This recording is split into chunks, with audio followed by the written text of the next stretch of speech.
Hi, and welcome to Journey Forward with Jory Rose, where you will gain insights, tools, and inspiration to get unstuck and live your best life. Jory is a licensed marriage and family therapist with a passion for helping people cultivate awareness and authenticity so they can show up fully in all aspects of their life. And now, here's Jory. Hey everyone, welcome back to Journey Forward with Jory Rose.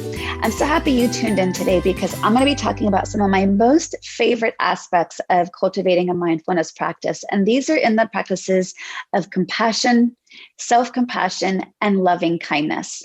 Now, as I've been talking about for a few weeks now, is every episode has been a little mini master class in a mindfulness practice. And these really I could delve into an entire course on just these three topics alone. But I want to give you some insight into what these areas are and why they matter. So starting with compassion, I'm going to talk about what I once heard or read what the Dalai Lama describes as how to define compassion. He defines compassion in the sense of, imagine you're walking down at the street in India and you see a man stuck under a boulder. And you might not see this here in our Western civilization, but if you could imagine that's what you might see in India. To have sympathy for the man would be to say, oh, that really sucks to be him. He's stuck. To have empathy for him would be to say, oh man, that really sucks. He's really stuck. That's an awful place to be. And I know that it's awful because I've been there myself. I know how hard that is. Sometimes when we have a lot of empathy, it actually prevents us from taking action because we can become so overwhelmed with our own pain that it can prevent us from helping somebody else. But compassion would be to say, oh, I see this man, he's really stuck. I know that's really painful. How do I know? Because I've been there before. So I'm going to help him out from underneath. So compassion is an act of doing. Compassion is an action. So I like to define compassion as empathy plus action. And when we act with compassion, we free ourselves from judgments and from reactivity.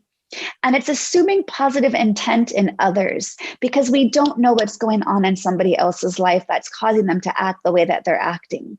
Because it's so easy to stay in judgment, to stay in reactivity, to make assumptions, to have expectations. And compassion is a way of throwing the monkey wrench into those patterns that don't serve us and definitely don't serve our relationships. To practice self-compassion is one of the hardest things I see so many people get stuck in. In fact, last year I did an entire retreat focused only on self-compassion. Because we aren't socialized, we aren't raised, we aren't role models to treat ourselves with the kindness that we treat others. It's often easier to give someone else a kind word than it is to give ourselves a kind word. Why is this? Well, we've got a really loud inner critic. We got to learn how to turn the volume down on that inner critic.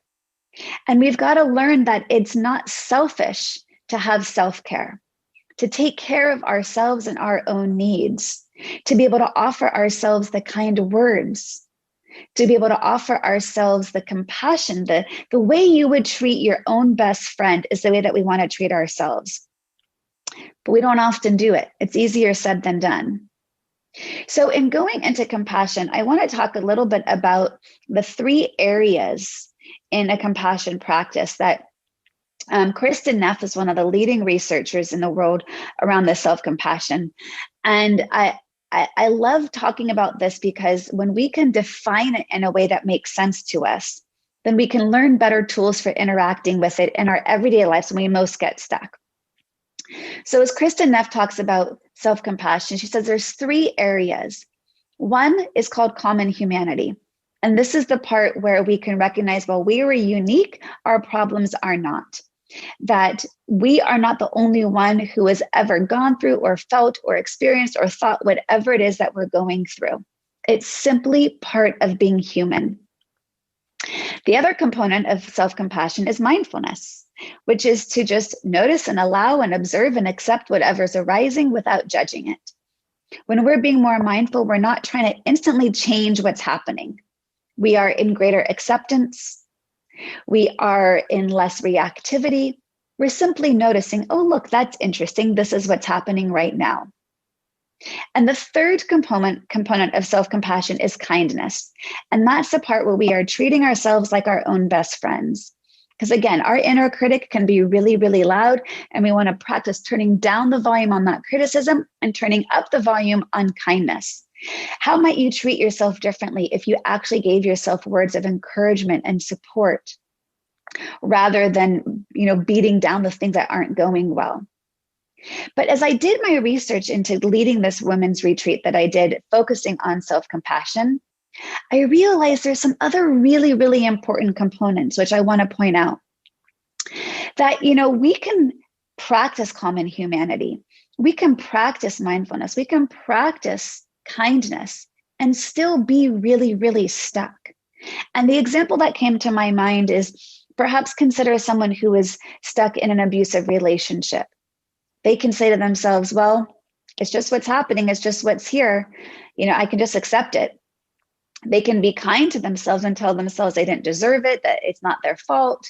And they can even say, this is part of, being human, common humanity. I'm not the only one who's ever felt this. But I want self-compassion to actually be a practice in addition to those three components in which you're able to truly act in a form of compassion to help get you unstuck from scenarios or situations or relationships or even mindsets that are not serving you. So one of the areas that I think we need to add into the practice of self-compassion is to deeply know yourself. And what I'm talking about is to know your values and know your worth. Because when you truly know who you are, and we'll talk about this in future episodes if you want some guidance on how to do that, but then you know what to stand up for, that being treated in a certain way is against your values, against your sense of worth, of how you want to be in relationship, of what's most important to you. When you can tune into those values of deeply knowing yourself, then I think another form of self-compassion is self-advocacy, standing up for yourself, having the courage to speak your truth, having the courage to walk away, having the courage to break patterns or habits that don't work for you anymore, that perhaps served you at a particular point in time, but are not serving you now. Self-advocacy is like drawing a really healthy boundary with a toxic person in your life. Self-advocacy is to say, I am not going to engage in this relationship in which my worth is not being valued. Self-advocacy is speaking your truth. It's owning your truth unapologetically. And then I think another component of self-compassion that's really, really important is being able to let go of what's no longer serving you. Having the courage to walk away is, I think, a deep act of kindness towards yourself, a deep act of self-love. So it's not just the main components. And this is no way to diss Krista Neff's work. I think her work is brilliant. I'm just adding to what I think is the necessary components to be more self-compassionate. As with all of this stuff, it's easier said than done. But common humanity, mindfulness, and kindness is a great foundation. And to build upon it is to know yourself and your values, to be able to have self-advocacy and to let go of what's no longer serving you. That is the ultimate act of kindness and treating yourself the way that you want to be treated. So if you're getting stuck on how do I implement compassion, how do I implement self-compassion, one of the ways that actually Krista Neff talks about this is doing a short meditation in which you envision someone doing an act of kindness for you and tuning into how that person must have felt in extending this act of kindness and tuning into how you felt as a recipient of this kindness, and to dwell in that feeling, to dwell in that heart-centered warmth and glow of knowing that someone treated you because they cared, because they saw you as worthy and valuable of having received this act of kindness. And when you dwell in that space and you try to turn down the volume on the negativity bias that's going to come up, or the yeah buts that I didn't deserve it, and to truly see the lens from that, see the world through that lens from which you receive this loving act, you can begin to build up your own self-worth.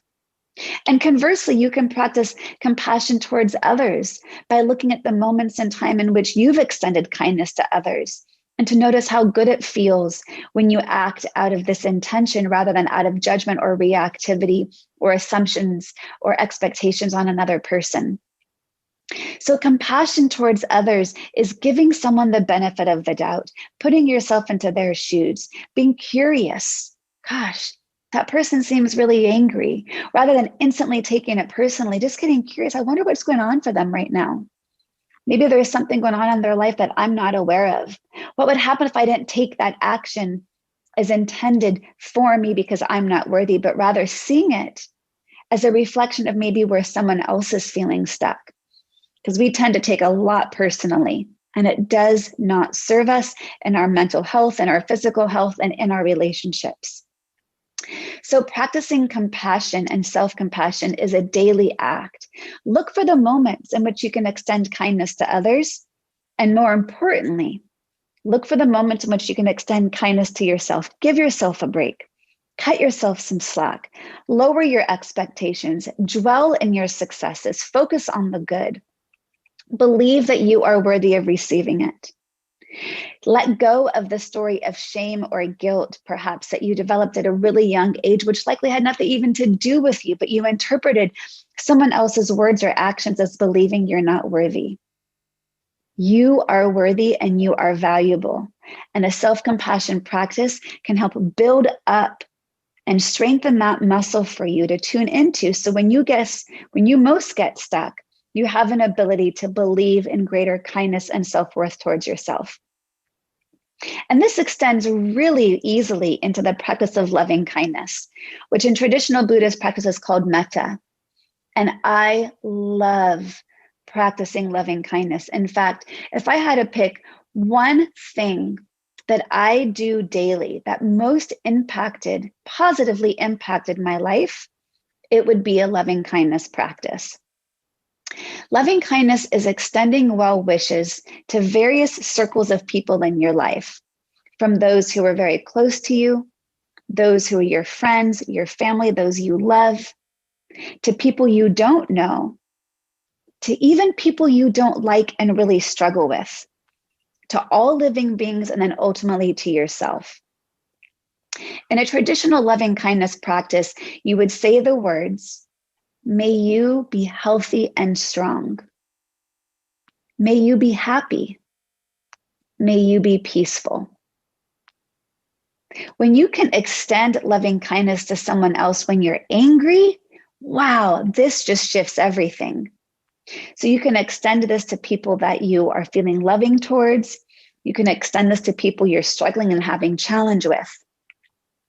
And to extend loving kindness to yourself is to say, may I be healthy and strong. May I be happy. May I be at peace. Wow, it is so beautiful. And sometimes, and oftentimes, it's harder to receive than it is to extend to others. Same thing with compassion, easier to extend outward than it is towards yourself. And when I first started practicing loving kindness, this was part of a morning meditation I would do every single morning. And I started off with those very words I just said. May I be healthy and strong. May I be happy. May I be peaceful. And then I really sat with myself and asked myself, what is it that I most need? Because what I was realizing, that unless I believed in my own worthiness, unless I believed in my own value set of what I was wanting to receive and bring into my life, if someone else were to give it to me, I don't know that I'd be able to easily receive it until I truly believed it. So I sat with, what do I most need to cultivate and develop for me to practice these tools? And I'm going to share with you very vulnerably the words that I started to say to myself every morning, because this was the area in which I was feeling I most lacked. And I started saying to myself the words of, may I be strong and confident. May I be capable. May I be happy. And I started saying those words to myself when I was going through the absolute hardest time in my life. And that was when I was going through my divorce, when I did not feel strong. I did not feel confident. I did not feel capable. And so I offered that as a meditation to myself every single morning. And then I began to ask myself, what else do I need? What other forms of metta and loving kindness can I extend towards myself? And I added on to the list. And I realized I was happy, but I wasn't fulfilled. So, okay, added that on. May I be fulfilled. May I be healthy. May I be abundant. And every now and then I tune in and ask myself, what am I most needing right now? And I offer that to myself in the form of this loving kindness meditation. It has shifted my own belief in myself. And I remember there was one day I was in therapy and I was talking to my therapist and I said out loud that I was strong. I believed that I was confident. I believed that I was capable. And I didn't even recognize that these words came out of my mouth. I didn't even really recognize that those were the words I was offering to myself in my loving kindness meditation. And I remember then having that moment of awareness of being like, oh my gosh, I've been offering myself these words, this offering of kindness, of self-love and self-acceptance and self-nurturing. And oh my God, I finally believe it. It was so powerful to recognize that I was able to internalize this offering and actually embody it and then have it part of being my core being. And you can extend this to others in the form of a meditation or out loud. In fact, for years, I did loving kindness as a way of tucking my kids in at night. It was one of our bedtime rituals where, as I was tucking in my daughters, I would say to them, may you be healthy and strong. May you be happy. May you be peaceful. And then I would add one more offering, one more intention for them, specific to that day or the next day. May you know how loved you are. May you do good on your test tomorrow. May you have fun with your friends. And we even would have this be a ritual that if I was going out of town on a retreat or a trip without my kids, I would write this down in a note to them and I would give it to them and they would have this. And my youngest daughter, she would call it her wish. Mommy, can you give me my wish? And at night, it became this beautiful way of settling into the end of the day, making any reparations on the day if there's been any transgressions or any slights that had happened. And they just would cozy into the words and kind of snuggle into that. And sometimes they would give it back to me and they would say it in return. Other times they would just receive it. And there were certain times where I noticed one of my daughters almost had a hard time receiving it. I didn't get the same kind of warm response. And that made it hard for me to keep giving because I felt like, oh, she doesn't like this or she doesn't need this, until I recognized it wasn't about her liking it or not. It was maybe she struggled in receiving the offering. And that was all the more reason to continue to extend it. So it's so powerful, this loving, beautiful meditation in which you're extending well wishes to others. And when I guide this, when I'm leading a class or a group, I'll extend this in 3 different areas. To first imagine someone in your mind's eye who you love, who you care deeply about, who when you think about, you feel warm and fuzzy inside and you smile. And imagine saying this to them, that wherever they are in the world is going to hear this offering. And just notice the warmth that feels inside when you're able to extend this offering of loving kindness. And then I'll have them kind of clear their mind, take a few deep breaths, and envision someone on their mind they're struggling with. And this is a real challenge. But when you can shift out of judgment or reactivity with someone you're struggling with and shift it to one of loving kindness, beautiful things occur when you let go of that anger, when you let go of resentment, when you can offer up forgiveness. You are the one that experiences that freedom. And it's going to change the lens through which you see the incidents in the relationship. And then lastly, imagine looking yourself in the mirror and offering this loving kindness to yourself. I love when I can sit in front of a group of people as I guide this loving kindness meditation, because the emotion on people's face is so touching. It's a beautiful thing to witness. So I really invite you to practice. So hopefully you found these tools helpful of how you can begin to extend more compassion and curiosity to others. So you can be able to put yourself in their shoes, to assume positive intent, and to be able to take things less personally. And instead of judgment, respond with compassion. Remember, having compassion doesn't mean you necessarily need to agree with what's going wrong. You just are shifting the lens through which you see it. Self-compassion towards yourself, turning down the volume on that inner critic, turning up the volume on kindness, on knowing yourself, on having advocacy for yourself, of letting go what's no longer serving you, is a deep act of self-compassion. And to practice metta, to extend well wishes to others, to all living beings. Because ultimately, when we can extend this to others, this ripple effect will go outward, positively affecting all those that we interact with. And we know the world needs us now more than ever. And I want to end with having you practice the vulnerability of even asking someone for some metta. And this is something that my best girlfriend and I do quite often. And it's a vulnerable act, but it's such a beautiful tool. If one of us is struggling, we'll text each other and just say, hey, I could use some metta right now. And rather than being nosy or judgmental or just, asking questions of like, oh my God, what's going on? Are you okay? What happened? It's simply a response of course, sending you metta now, sending you love, sending you well wishes. May you be healthy. May you be strong. May you get through this. Knowing that we're just giving this offering of kindness is a beautiful ability to offer ourselves the compassion we need to get through wherever we're stuck. So I hope you found these tools helpful on compassion, self-compassion, and loving kindness. I invite you to practice them. If you want more guidance on how to do so, check out the link in the show notes so you can join my Journey Forward group, so you can get more access to working with me, where I can guide you in these tools.